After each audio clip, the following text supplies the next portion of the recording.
Everybody, welcome to Real Words. I'm Rayanne Thorn Krueger, producer and host of this pretty new podcast. It's only been a couple of weeks going, and I'm really excited to continue my series on Beach Town Books Mhm. pop-up author event that's happening this weekend.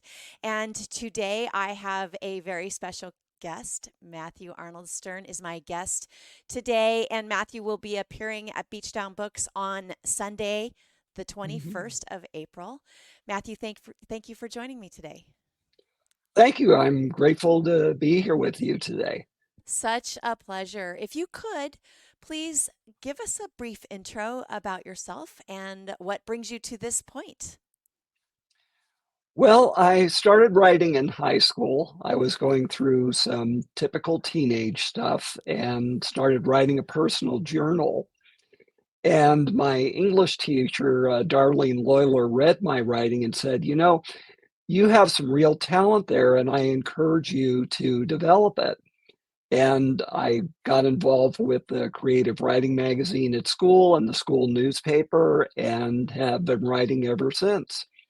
And I've done a lot of different things with my writing. I've been a continue to work as a technical writer. I've been in technology for 40 years, but it was always my dream to write novels. So I wrote my first one in 2005 and self-published it.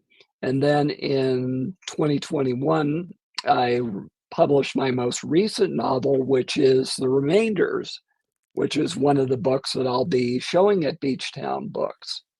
Great. Wow. So you have been a technical writer, basically a Mhm. copywriter, product. Are you writing about product? Yes, I write those Yes. instruction books that people don't read until something goes wrong. Until they need it. Yes, Yeah, familiar. It's like the jumper cables that sit in your yes. trunk or not in your trunk when you need them. So Mhm. I appreciate that kind of writing. I have done that myself. So to balance between technical writing or nonfiction.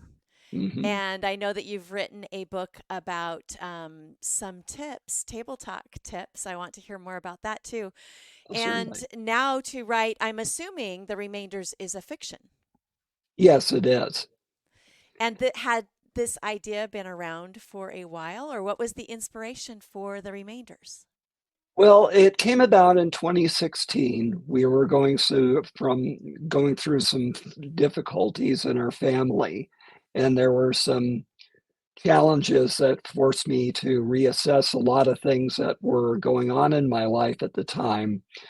And I usually write about things where I have some sort of challenge or some issue or question thing that I'm dealing with, and The Remainders was what is one of those books. And it's about Wonderful. a homeless son and a troubled father who have to work through a lot of past traumas in order to reconnect with each other through Southern California.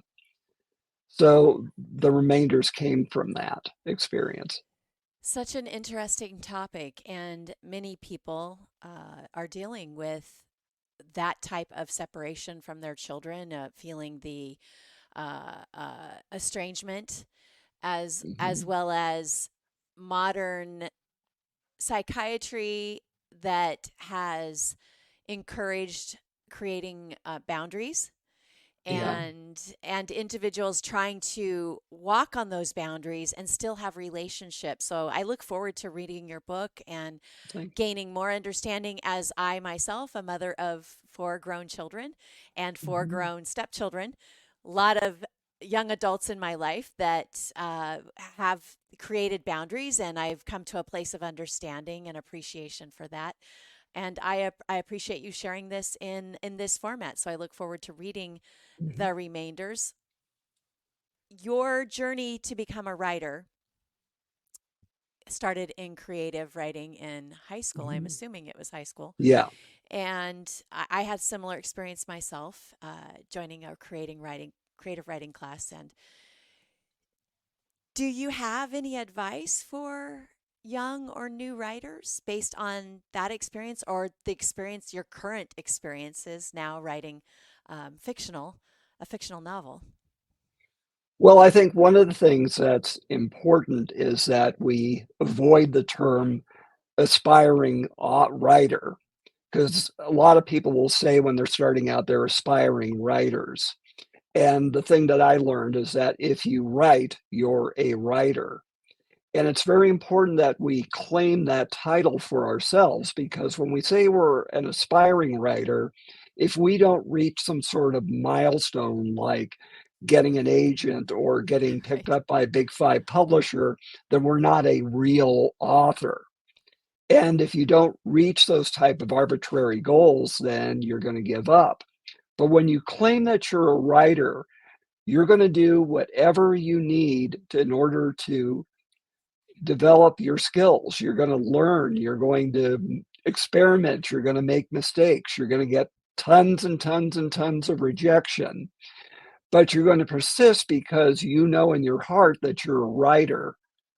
And when I claimed that title for myself, that really kept me going through a lot of challenging times in developing my craft and finding an audience. And so it's very important that if you're a writer, you have to remember if you're a writer, then you're a writer, whether you get published or even finish a manuscript or not.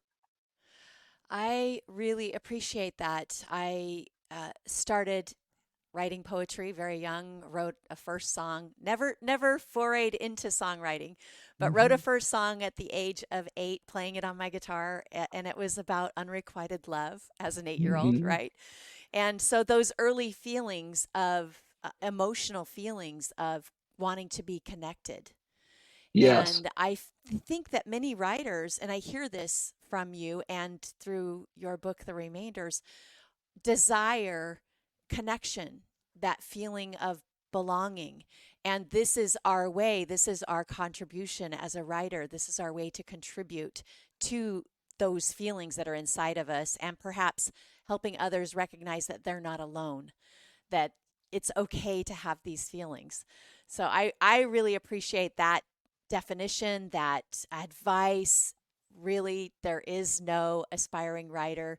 I used to say when I first started blogging 20 years ago on MySpace, if you can imagine, Yeah. my very first blog took place on MySpace. And I used to say everybody should write, maybe not everybody should publish. And I disagree with that now, Yeah. because through publishing is how you grow and you learn. And today, now we have the controversy of if you're self published or if you're published by the big five, as you mentioned. So, what kind of advice would you give to somebody that wants to write, wants to be published, and can't get picked up? Should they go ahead and self publish? Absolutely. That's how I started. My first few books were self-published, and the Mastering Table Topics is self-published. And Wonderful. there are a lot of advantages to being self-published. It's not just the rejection or avoiding rejection, although when you self-publish, you have to be willing to reject your own work, because you True. might take a look at something you've written and said, this is not something that I would want to put out into the world. So, but I appreciate that. what's great about self-publishing is you have creative control. You control everything from cover design to how it's marketed to certainly the type of content that you provide. And the thing that you do have to remember, that if you self-publish, you basically take on all of the jobs and responsibilities of any publishing house. So you'd have to hire an editor and a cover designer and an interior designer. You will have to figure out your distribution. You'll have to get ISBNs. So you might also have to look at what your pricing is. So you have to remember that if you're going to be self-published, you have to take on all of those duties. That's a lot. It's a lot more Yes, than most people think. It's not just creating a manuscript and submitting it to that's right. a printer. It's much more than that. So I appreciate that insight.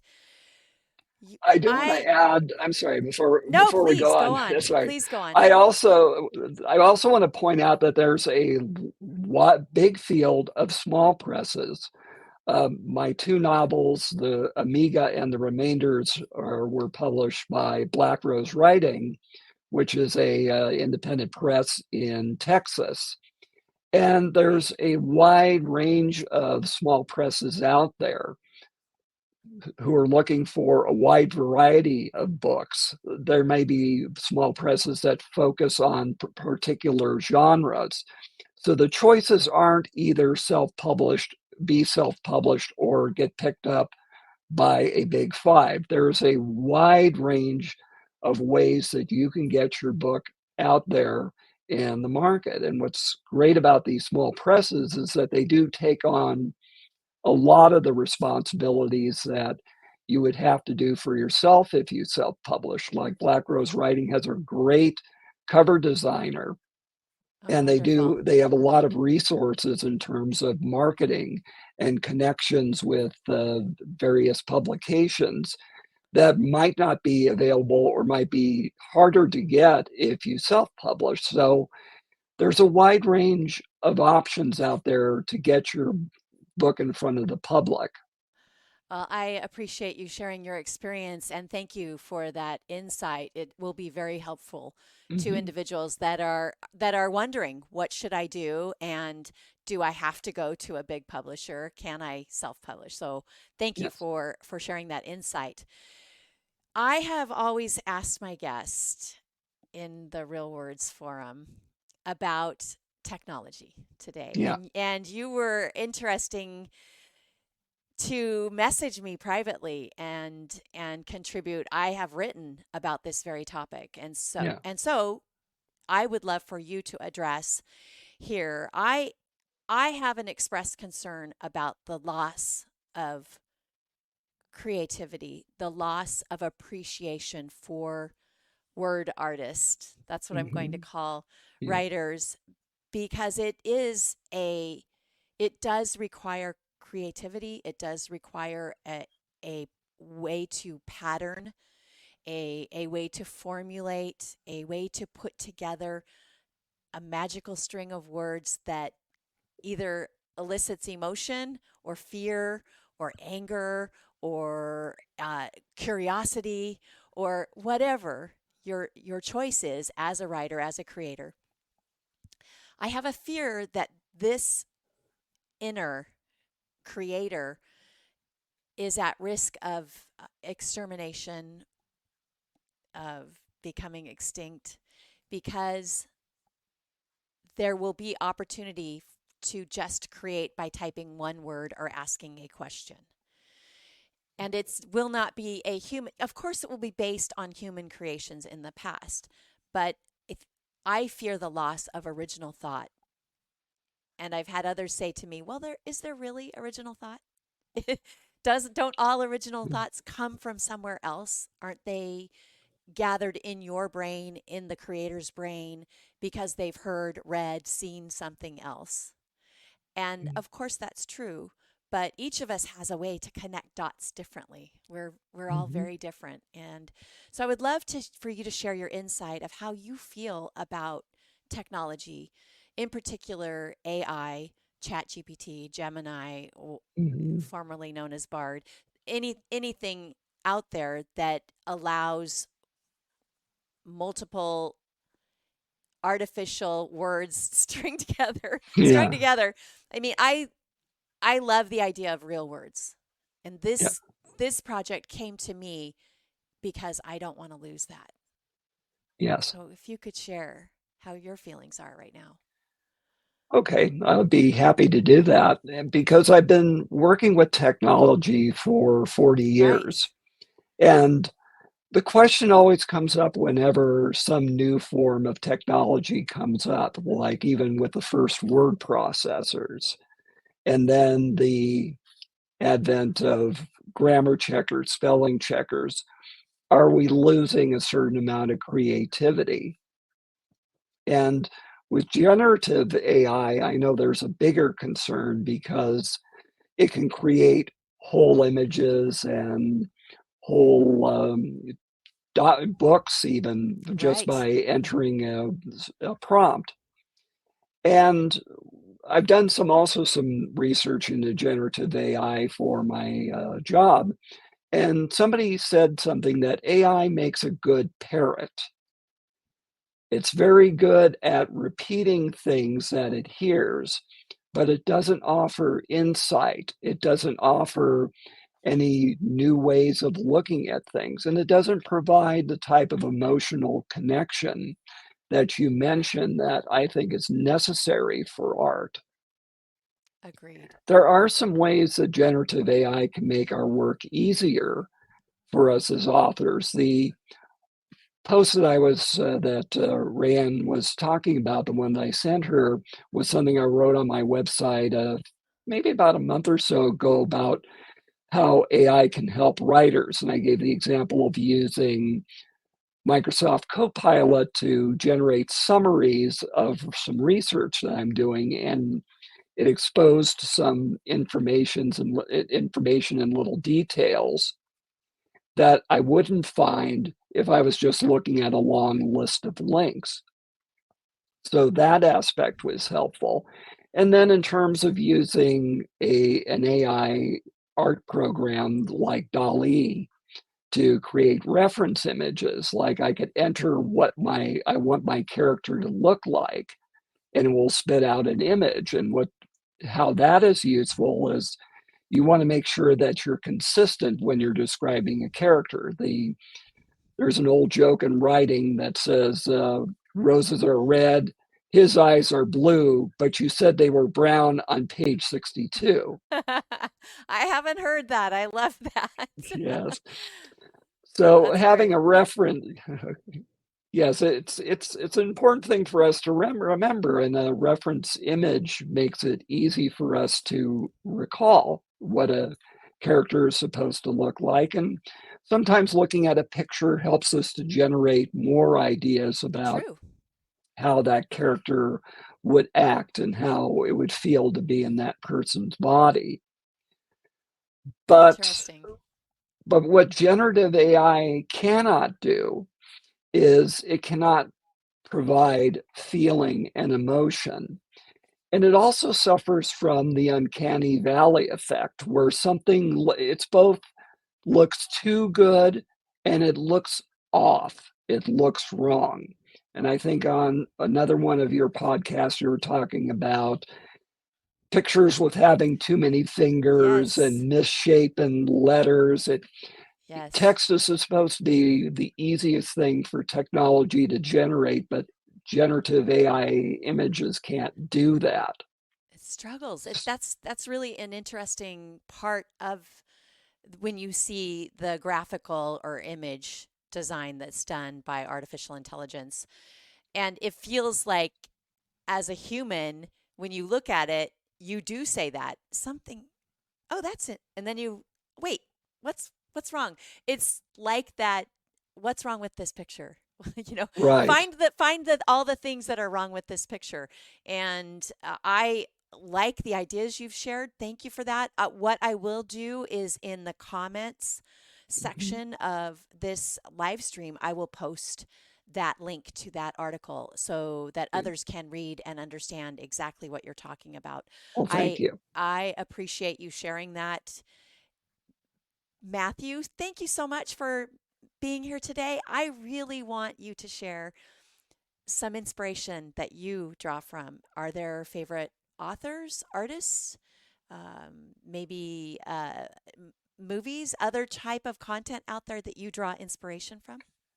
Yes, I actually found the book that helped inspire me as a high school student. This is Wow. the edition of Kurt Vonnegut's Slaughterhouse-Five. And I read it for an AP English class. There are some school districts that definitely, and this would not put this on their reading Right. list. But what was great about Slaughterhouse-Five was it taught me two things. First of all, I liked how he combined humor and fantastical elements with drama and realism. And those are things that I like to incorporate in my books. So those are things that, like, even in a serious book like The Remainders, there are areas of humor and satire. So that's something that I got from Kurt Vonnegut Jr. The other thing was that he showed me that writing was attainable as a career. Because when you're in school, you're reading authors who people have classified as these greats, and they've been dead for Right, centuries. right.